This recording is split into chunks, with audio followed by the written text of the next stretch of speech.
13वां अध्याय विदुर जी के उपदेश से धृतराष्ट्र और गांधारी का वन में जाना। सूत जी कहते हैं, विदुर जी तीर्थयात्रा में महर्षि मैत्रेय से आत्मा का ज्ञान प्राप्त करके हस्तिनापुर लौट आए।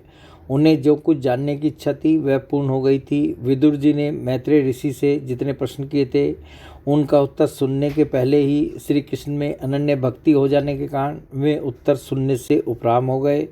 शौनक जी अपने चाचा विदुर जी को आया देख धर्मराज युधिष्ठिर, उनके चारों भाई धृतराष्ट्र, युयुत्सु, संजय, कृपाचार्य, कुंती, गांधारी, द्रौपदी, सुभद्रा, उत्तरा, कृपी तथा पांडव परिवार के अन्य सभी नर नारी, अपने पुत्रों सहित दूसरी स्त्रियां, सबके सब बड़ी प्रसन्नता से मानो मृत शरीर में प्राण आ गया हो ऐसा अनुभव करते हुए उनकी अगवानी के लिए सामने गए।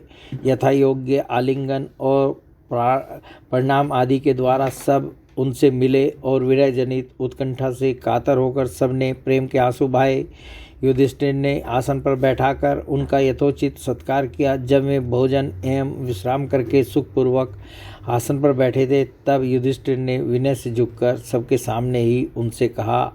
युधिष्ठिर ने कहा, चाचा जी, जैसे पक्षी अपने अंडों को पंखों की छाया के नीचे रखकर उन्हें सेते और बढ़ाते हैं, वैसे ही आपने अत्यंत वात्सल्य से अपने कर कमलों की छत्र छाया में हम लोगों को पाला पोसा है। बार बार आपने हमें और हमारी माता को विषदान और लाक्षागृह के दाह आदि विपत्तियों से बचाया है। क्या आप कभी हम लोगों की भी याद करते रहे हैं? आपने पृथ्वी पर विचरण करते समय किस वृत्ति से जीवन निर्वाह किया? आपने पृथ्वी तल पर किन किन तीर्थों और मुख्य क्षेत्रों का सेवन किया?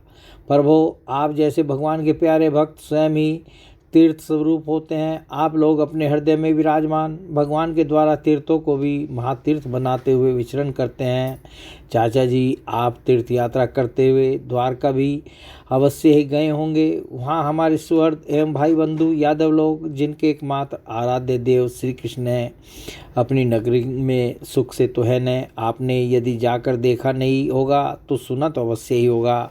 युधिष्ठिर के इस प्रकार पूछने पर विदुर जी ने तीर्थों और यदुवंशियों के संबंध में जो कुछ देखा, सुना और अनुभव किया था सब क्रम से बतला दिया। केवल यदुवंश के विनाश की बात नहीं कही। करुण हृदय विदुर जी पांडवों को दुखी नहीं देख सकते थे, इसलिए उन्होंने यह अप्रिय एवं असह्य घटना पांडवों को नहीं सुनाई, क्योंकि वह तो स्वयं ही प्रकट होने वाली थी।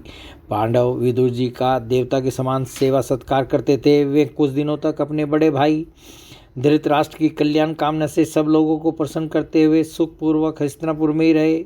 विदुर जी तो साक्षात धर्मराज थे। मांडव्य ऋषि के शाप से ये 100 वर्ष के लिए शूद्र बन गए थे। इतने दिनों तक यमराज के पद पर अर्यमा थे और वही पापियों को उचित दंड देते थे। राज्य प्राप्त हो जाने पर अपने लोकपालों सरीखे भाइयों के साथ राजा युधिष्ठिर वंशधर परीक्षित को देखकर अपनी अतुल संपत्ति से आनंदित रहने लगे। इस प्रकार पांडव गृहस्थ के काम धंधों में रम गए और उन्हीं के पीछे एक प्रकार से यह बात भूल गए कि अनजान में ही हमारा जीवन मृत्यु की ओर जा रहा है। अब देखते देखते उनके सामने वह समय आ पहुंचा जिसे कोई टाल नहीं सकता। परंतु विदुर जी ने काल की गति जानकर अपने बड़े भाई धृतराष्ट्र से कहा, महाराज देखिए, अब बड़ा भयंकर समय आ गया है, झटपट यहाँ से निकल चलिए। हम सब लोगों के सिर पर वह सर्व समर्थ काल मंडराने लगा है, जिसके टालने का कहीं भी कोई उपाय नहीं है। काल के वशीभूत होकर जीव का अपने प्रियतम प्राणों से भी बात की बात में वियोग हो जाता है। फिर धन जन आदि दूसरी वस्तुओं की तो बात ही क्या है। आपके चाचा, ताऊ, भाई, सगे संबंधी और पुत्र सभी मारे गए। आपकी उम्र भी ढल चुकी, शरीर बुढ़ापे का शिकार हो गया। आप पराए घर में पड़े हुए हैं। ओह, इस प्राणी को जीवित रहने की कितनी प्रबल इच्छा होती है। इसी के कारण तो आप भीम का दिया हुआ टुकड़ा खाकर कुत्ते का सा जीवन बिता रहे हैं। जिनको आपने आग में जलाने की चेष्टा की, विष देकर मार डालना चाहा, भरी सभा में जिनकी विवाहिता पत्नी को अपमानित किया, जिनकी भूमि और धन छीन लिए, उन्हीं के अन्न से पले हुए प्राणों को रखने में क्या गौरव है। आपके अज्ञान की हद हो गई कि अब भी आप जीना चाहते हैं, परंतु आपके चाहने से क्या होगा। पुराने वस्त्र की तरह बुढ़ापे से गला हुआ आपका शरीर आपके न चाहने पर भी छीन हुआ जा रहा है। अब इस शरीर से आपका कोई स्वार्थ सधने वाला नहीं है। इसमें फंसिए मत, इसकी ममता का बंधन काट डालिए।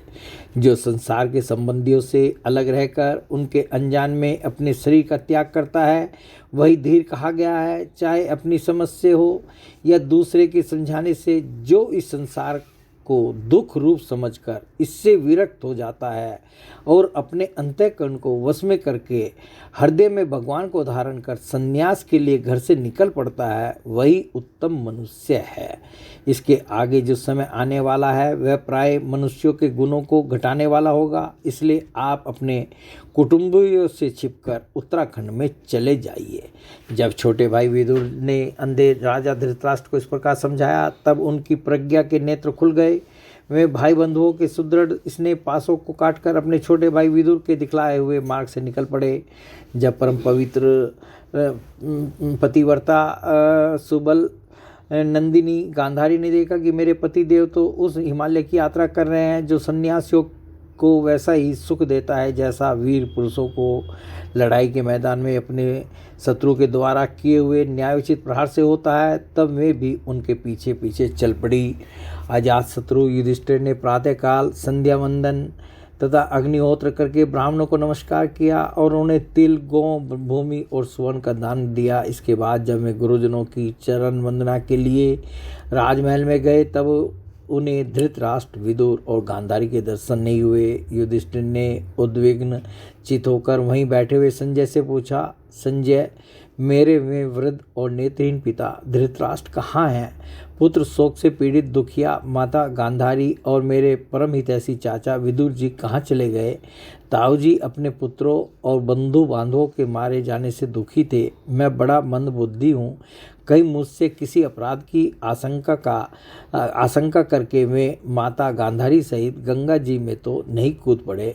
जब हमारे पिता पांडु की मृत्यु हो गई थी और हम लोग नन्हे नन्हे बच्चे थे, तब इन्हीं दोनों चाचाओं ने बड़े बड़े दुखों से हमें बचाया था। वे हम पर बड़ा ही प्रेम रखते थे। आए वे यहाँ से कहाँ चले गए? सूत जी कहते हैं, संजय अपने स्वामी धृतराष्ट्र को न पाकर कृपा और स्नेह की विकलता से अत्यंत पीड़ित और विरहातुर हो रहे थे। वे युधिष्ठिर को कुछ उत्तर न दे सके। फिर धीरे धीरे बुद्धि के द्वारा उन्होंने अपने चित्त को स्थिर किया, हाथों से आंखों के आंसू पोंछे और अपने स्वामी धृतराष्ट्र के चरणों के स्मरण करते हुए युधिष्ठिर से कहा। संजय बोले, कुल नंदन, मुझे आपके दोनों चाचा और गांधारी के संकल्प का कुछ भी पता नहीं है। महाभाव, मुझे तो उन महात्माओं ने ठग लिया।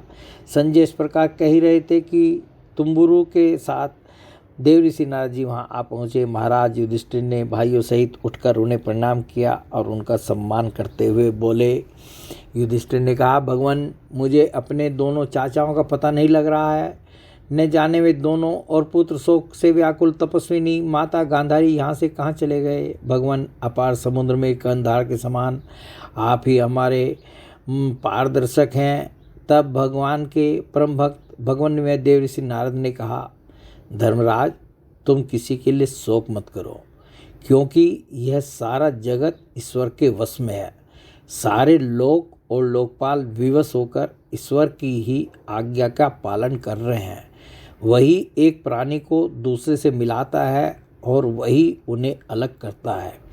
जैसे बैल बड़ी रस्सी में बंधे और छोटी रस्सी से नथे रहकर अपने स्वामी का भार ढोते हैं, उसी प्रकार मनुष्य भी वर्णाश्रम आदि अनेक प्रकार के नामों से वेद रूप रस्सी में बंधकर ईश्वर की ही आज्ञा का अनुसरण करते हैं।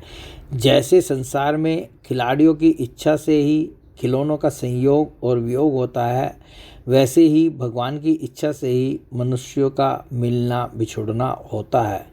तुम लोगों को जीव रूप से नित्य मानो या देह रूप से अनित्य, अथवा जड़ रूप से अनित्य और चेतन रूप से नित्य, अथवा शुद्ध ब्रह्म रूप में नित्य अनित्य कुछ भी न मानो।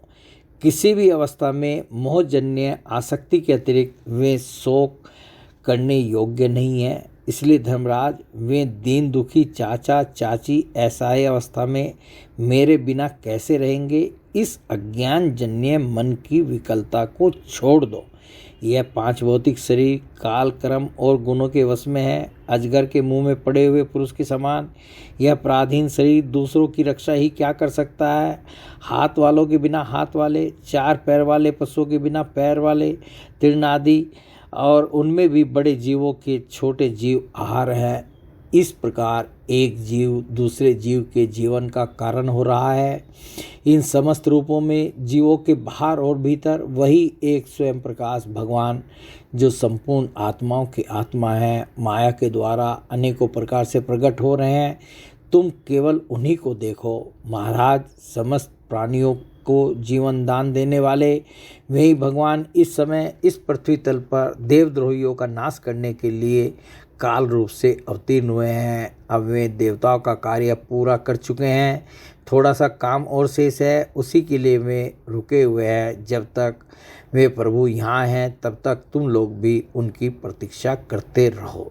धर्मराज, हिमालय के दक्षिण भाग में जहाँ सप्तऋषियों की प्रसन्नता के लिए गंगा जी ने अलग अलग 7 धाराओं के रूप में अपने को 7 भागों में विभक्त कर दिया है, जिसे सप्त स्रोत कहते हैं, वहीं ऋषियों के आश्रम पर धृतराष्ट्र अपनी पत्नी गांधारी और विदुर के साथ गए हैं। वहाँ वे त्रिकाल स्नान और विधि पूर्वक अग्निहोत्र करते हैं।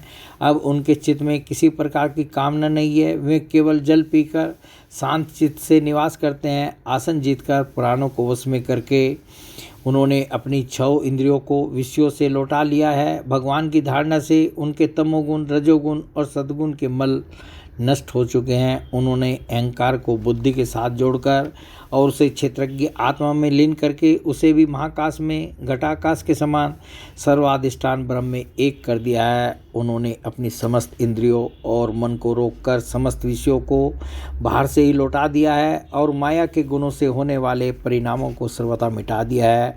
समस्त कर्मों का संन्यास करके वे इस समय ठूंठ की तरह स्थिर होकर बैठे हुए हैं। अतः तुम उनके मार्ग में विघ्न रूप मत बनना।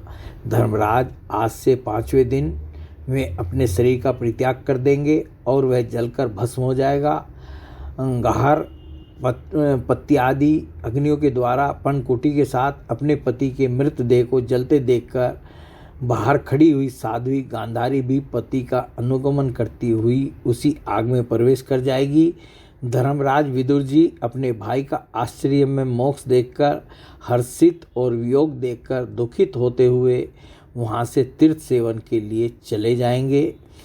देवऋषि नारद यूं कहकर तुम्बुरु के साथ स्वर्ग को चले गए। धर्मराज युधिष्ठिर ने उनके उपदेशों को हृदय में धारण करके शोक को त्याग दिया। बोलिए भगवान श्री कृष्ण की जय।